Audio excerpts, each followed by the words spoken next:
जय श्री कृष्ण। दोस्तों, कृष्ण भक्तों, कहा जाता है कि जीवन के अंतिम क्षणों में नारायण का नाम जपने से मोक्ष प्राप्त होता है। क्या यह सत्य है? हाँ, यह सत्य है। मृत्यु के समय ही मस्तिष्क शरीर से अलग होता है, इसलिए उस समय जो भी छवि इंसान मन में रखता है वह अगले जन्म का कारण बनता है। यह वैज्ञानिक सत्य है। आप यह स्वयं देख सकते हैं। यदि आप ध्यान दें, सुबह उठने पर जो आपके मन का पहला विचार होता है वह वही विचार होता है जो रात में सोने से पहले आपके मन में था। अब आपका मन किसी न किसी प्रकार के विचारों से इतना घिरा रहता है कि मृत्यु के समय आपको नारायण नाम का जाप करना याद भी ना आए। इसलिए पूर्वजों ने कहा है कि भगवान को याद करते रहो। उनका नारायण नाम लेकर हर रात सोने से पहले उन्हें याद करो। जब आप स्नान करो, भोजन करो, तब भी उन्हें याद करो और धन्यवाद करो प्राप्त हुए भोजन के लिए। कुछ नया कार्य शुरू करने से पहले उन्हें स्मरण करो। एक शुभ आरंभ के लिए प्राचीन लोग बहुत ज्ञानी थे और उन्होंने इसे एक प्रथा बना दिया था। इसलिए जब कोई एक नई दुकान खोलता है, पहला काम जो उन्हें करना चाहिए वह है नाम स्मरण। हम सब ये करते हैं कि नहीं? हम ये आज भी करते हैं। हर व्यक्ति प्रार्थना करता है, चाहे बच्चे हों, बड़े हों या वृद्ध, पर वह भय के कारण ऐसा करते हैं। मैं कहूँगा कि भय के कारण नहीं, बल्कि प्रेम प्रभाव से प्रार्थना करिए। एक गहरे आभार के भाव से जब आप प्रेम और विश्वास के साथ प्रार्थना करते हैं, तब आप खिल उठते हैं। कोई नया कार्य करने से पहले भगवान का स्मरण करने में कठिनाई क्या है? आप ईश्वर का स्मरण किसी भी नाम के जप से कर सकते हैं। इस कलयुग में एक बहुत ही सरल सुंदर साधन है जिसको कर लेने से यह जीव समस्त पापों से मुक्त हो जाता है। वह उपाय यह है कि निरंतर भगवान का स्मरण करना, उनके नाम को लेना। अजामिल जैसे पापी ने भी भगवान के नाम को लेकर उनमें मन लगाकर अपना कल्याण कर लिया। श्रीमद् भगवत गीता में वर्णन किया गया है कि जब एक बार यमराज ने अपने दूतों से कहा कि मेरे दूतों, मृत्यु लोक से उन्हीं नर नारियों को इस यमपुरी में लाना जो भगवान के नाम को नहीं लेते, भगवान के चरण कमल में प्रणाम नहीं करते, और जो नर नारी निरंतर भगवान के नाम को लेते रहते हैं, भगवान का स्मरण करते हैं, वह नर नारी कितना भी बड़ा पाप क्यों ना किया हो, उन्हें यमपुरी में मत लाना, क्योंकि भगवान के नाम में इतनी शक्ति है कि महान से महान पापी राशि क्षण भर में नष्ट हो जाती है। भक्त प्रहलाद की रक्षा के लिए भगवान नरसिंह रूप में अवतरित हुए और हिरण्यकश्यप से प्रहलाद के प्राणों की रक्षा की। आपको बता दें कि देवताओं के कार्य को सिद्ध करने के लिए भी भगवान ने मोहिनी अवतार लेकर दैत्यों से अमृत की रक्षा की। गजेंद्र दृष्टांत का उल्लेख करते हुए बताया गया है कि जब मगरमच्छ ने अपने मुंह में गजेंद्र के पैर को पकड़ लिया तो गजेंद्र ने अपने प्राणों की रक्षा के लिए भगवान को याद किया। गजेंद्र का उद्धार करने के लिए भगवान ने हरि का अवतार लेकर तुरंत ही उसके प्राणों की रक्षा की। जीवन में परमात्मा कितनी बार अलग अलग रूप में हमारे पास आते हैं, लेकिन हम उनको पहचान नहीं पाते। भगवान सर्वत्र व्याप्त हैं, लेकिन हम उन्हें देख सुन नहीं सकते। यदि हम साधना करें और भगवान कृपा हो तो कुछ क्षणों में दिव्यता प्राप्त कर सकते हैं और हम भगवान के दर्शन कर सकते हैं। आज लोग मंदिर जाते हैं और प्रार्थना करते हैं कि भगवान हमारा एक काम कर देना। हम 1.25 किलो लड्डू चढ़ाएंगे। सच्चे मन से पुकारने की देरी है, भगवान तत्काल प्रकट हो जाएंगे। इसी तरह भोग विलास में रत विष आरागियों को भगवान की कोई भी कथा तृप्त नहीं कर सकती। भगवान को नारियल, फूल, फल, मेवा, पैसे नहीं चाहिए, वे तो प्रेम के भूखे हैं। हम तो ये सब चीजें अर्पित कर देते हैं, लेकिन प्रेम अर्पित नहीं कर पाते। जीवन में विवेक को सदा साथ रखना चाहिए। हम परिस्थितियों के अनुसार विवेक का प्रयोग न कर सकते, दूसरों के कष्ट को बढ़ावा देते हैं और स्वयं भी निंदा पात्र बनते हैं। मनुष्य को अपना चेहरा देखने के लिए जिस तरह दर्पण की जरूरत होती है, उसी तरह आत्मा को देखने मन रूपी दर्पण की जरूरत होती है। भक्ति में ही वह शक्ति है जो प्रभु को अवतार लेने मजबूत कर देती है। कथा सुनना भी एक प्रकार का तप है। जो कथा सुनते हैं उसके कष्ट अवश्य दूर होते हैं।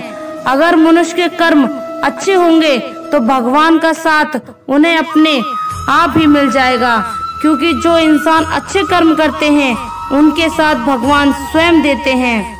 इंसानों की सोच में बस इतना सा ही फर्क होता है कि वह कोई व्यक्ति खुली आंखों से सपना देखते हैं तो कोई व्यक्ति बंद आंखों से। दोस्तों, आज इस वीडियो के माध्यम से हम उन बातों को जानेंगे जिससे आप एक ऐसी सोच विकसित करेंगे जिससे अपनी गरीबी को हमेशा के लिए समाप्त कर सकेंगे और फिर से जीवन में कभी भी नहीं देखनी पड़ेगी। तो चलिए अब आपका ज्यादा समय ना लेते हुए वीडियो को शुरू करते हैं। वीडियो शुरू करने से पहले कमेंट में जय श्री राधे कृष्णा जरूर लिखें। दोस्तों, एक समय की बात है, एक गुरु और शिष्य साथ में कहीं जा रहे थे। चलते चलते वह एक बड़े से खेत के पास पहुँचे। उन दोनों को प्यास सताने लगी तो उन्हें खेतों के बीचों बीच एक टूटा फूटा घर दिखाई देता है। अब गुरु और शिष्य दोनों लोग उस घर के पास पहुंच जाते हैं और उस घर के दरवाजे को खटखटाते हैं। तो थोड़ी ही देर में दरवाजा खुलता है और अंदर से एक व्यक्ति निकलता है, जिसके साथ में उसकी पत्नी एवं 3 बच्चे भी आते हैं, जो कि बहुत ही फटे पुराने कपड़े पहन रखे थे। गुरुजी उन लोगों से विनम्र आवाज में कहते हैं कि पानी मिलेगा क्या, बहुत जोर की प्यास लगी है। वह व्यक्ति अंदर से पानी लेकर आता है, जिसे गुरुजी पी लेते हैं। फिर अचानक गुरुजी उस व्यक्ति से कहने लगते हैं, आपका खेत तो बहुत बड़ा है, परंतु इसमें कोई फसल नहीं है, फिर आप लोगों का गुजारा कैसे चलता है? गुरुजी की ऐसी बातें सुनकर वह व्यक्ति कहता है, गुरुजी हमारे पास एक भैंस है जो काफी दूध देती है, वही दूध बेचकर 84 लाख योनि है या जिससे हमारा गुजारा मानी गई है। इसी तरह बातों ही बातों में शाम हो जाती है। 27 लाख। गुरु ने सोचा आज की 14 लाख हम यहीं रुक जाते हैं। इसके बाद गुरुजी देवता, मनुष्य, पशु से रुकने की अनुमति मांगते हैं। योनि 84 लाख अनुमति दे देता है और गुरुजी वहीं रुक जाते हैं। गुरुजी नींद से उठ जाते हैं और अपने शिष्य के कान में जाकर एकदम धीरे से आवाज देते हैं, इधर से चलो, अब हमें यहाँ से चलना चाहिए और इसकी भैंस को भी साथ में लेकर जाकर जंगल में छोड़ देना। गुरुजी की ऐसी बातों को सुनकर थोड़े समय के लिए शिष्य को विश्वास नहीं हो पा रहा था, क्योंकि यह वही गुरु हैं जो इतना ज्ञान देते करते हैं। लेकिन चोरी करना सबसे बड़ा अपराध है, परंतु आज पहली बार किसी के साथ गलत करने के लिए बोल रहे थे। लेकिन शिक्षक गुरु की बात को टाल भी नहीं सकता था। आखिर वे गुरु और शिष्य जंगल की तरफ उस भैंस को लेकर निकल पड़ते हैं और उस भैंस को जंगल में ले जाकर ऐसी जगह छोड़ देते हैं जहां से उसका वापस आना बहुत मुश्किल था। इसके बाद वे गुरु और शिष्य वहां से चले जाते हैं। शिष्य के मन में ये बात हमेशा की लिए खटकती रहती है कि गुरुजी ने ऐसा क्यों किया। लगभग 4 वर्ष गुजर जाने के बाद शिष्य ही एक बड़ा गुरु बनता है, तो उसके मन में विचार आता है कि क्यों ना उस व्यक्ति से मिला जाए जिसकी भैंस जंगल में छोड़ दी थी और उसकी कुछ आर्थिक मदद ही कर देंगे ताकि उसकी आगे की जिंदगी खुशहाल हो सके। इसी विचार से वह निकल गया और कुछ ही समय में उसे उस व्यक्ति के पास पहुंच गया। लेकिन वहां का दृश्य देखकर वह चकित हो जाते हैं क्योंकि अब उस खेत में बहुत से वृक्ष थे जिसमें बहुत सारे फल भी लगे हुए थे और झोपड़ी की जगह एक विशाल घर था। यह सब देखकर वह शिष्य मन में विचार करने लगा कि हो सकता है भैंस के चले जाने के कारण वह व्यक्ति सब कुछ बेचकर यहाँ से चला गया होगा और यही सोचते हुए वापस लौटने लगता है। तभी उसकी नजर उस व्यक्ति पर पड़ती है जो वहीं से उस व्यक्ति के पास जाकर कहते हैं, शायद आप हमें ना पहचानते हैं लेकिन कई वर्षों पहले आपसे मिला था। तब वह व्यक्ति कहता है, मैं आपको कैसे भूल सकता हूँ, आप तो उस दिन बिना बताए ही यहाँ से चले गए थे और उसी दिन हमारी भैंस भी ना जाने कहाँ चली गई जो आज तक नहीं लौटी।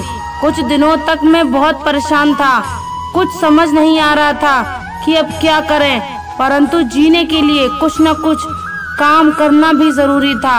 इसलिए मैंने लकड़ियों को काटकर बेचने का काम शुरू किया। जो भी पैसे मुझे मिले उसे मैंने अपने खेतों में खर्च करके फसल उगा लिया। फसल बहुत अच्छी हुई जिसे मैंने फलों का एक बगीचा लगवा लिया, जिस बगीचे में बहुत अच्छे फल लगे हैं और आज मैं शहर का फल बेचने वाला सबसे बड़ा व्यापारी हो गया। लेकिन यह सब कुछ भी नहीं हो पाता अगर वह भैंस यहाँ से नहीं गई होती, क्योंकि उसी भैंस के कारण मैं दूसरा कार्य नहीं करना चाहता था। उसके जाने के बाद मैंने कार्य का दूसरा रास्ता चुना जिससे मैं पैसा कमा सकूं। लेकिन आज मैं अपनी जिंदगी में बहुत खुश हूं और शहर का सबसे बड़ा व्यापारी भी हूं। यही बात सुनकर शिष्य कहता है, यह कार्य तो तुम पहले भी कर सकते थे।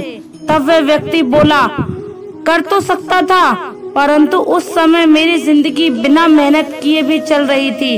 इसी कारण मुझे कभी इस बात का एहसास ही नहीं हुआ कि मैं भी कभी कोई दूसरा काम कर सकता हूँ। यही कारण है कि मैंने कभी कोशिश नहीं की, परंतु भैंस के जाने के बाद मुझे इस बात का एहसास होने लगा कि मैं कोई दूसरा कार्य भी कर सकता हूँ और मैंने उसी समय ये निश्चय किया कि अब अपनी जिंदगी में जो कुछ भी है करूँगा, अपने दम पर करूँगा और इसी संकल्प की वजह से आज इस मुकाम पर पहुँचा हूँ। इस कहानी को सुनकर इस बात को सोचना चाहिए कि कहीं आपके भी जीवन में कोई रुकावट नहीं है और अगर कोई रुकावट है तो उससे आगे बढ़ने का प्रयास कीजिए। दोस्तों, वीडियो लास्ट तक जरूर देखें और आप हमारे चैनल पर नए हो तो चैनल को सब्सक्राइब करें और वीडियो को लाइक शेयर करें। दोस्तों, हमें अपने कर्मों का फल अवश्य भुगतना पड़ेगा, चाहे देर हो या सवेरे।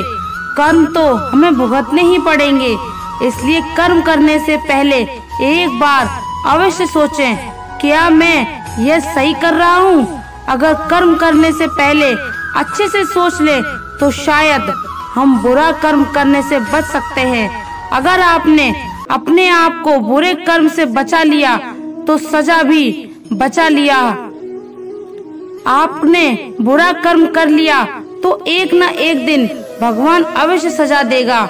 इस जन्म में नहीं, अगले जन्म में ही कर्मों का फल भुगतना ही पड़ेगा।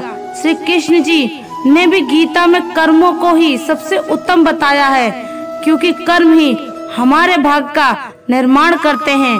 अगर हम अच्छे कर्म करेंगे तो हमारे साथ अच्छा होगा, अगर हम बुरे कर्म करेंगे तो हमारे साथ बुरा ही होगा। भगवान की न्याय अवस्था बहुत ही ज्यादा पवित्र है। कर्म का फल अच्छे कार्य करने वालों को अच्छा और बुरे कर्म करने वालों को बुरा फल अवश्य ही भोगना पड़ता है। भगवान के पास देर भले ही हो जाए मगर अंधेर हो ही नहीं सकती। जिसको आप देर समझते हैं वह देर नहीं है। प्रभु ने प्रत्येक कर्म के फलित होने का समय पहले से ही निर्धारित कर रखा है। समय से पहले या पीछे फल की प्राप्ति नहीं होगी। प्रभु की प्रत्येक रचना, प्रत्येक नियम इतना ज्यादा गहरा है कि एक प्राणी उसको समझ या जान नहीं सकता।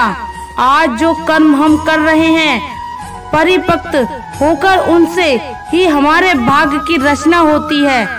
हमारे भाग्य के निर्माता हम खुद ही हैं और प्रत्येक मनुष्य को उसके भाग्य के अनुसार उसे फल या कुफल अवश्य भोगना पड़ता है।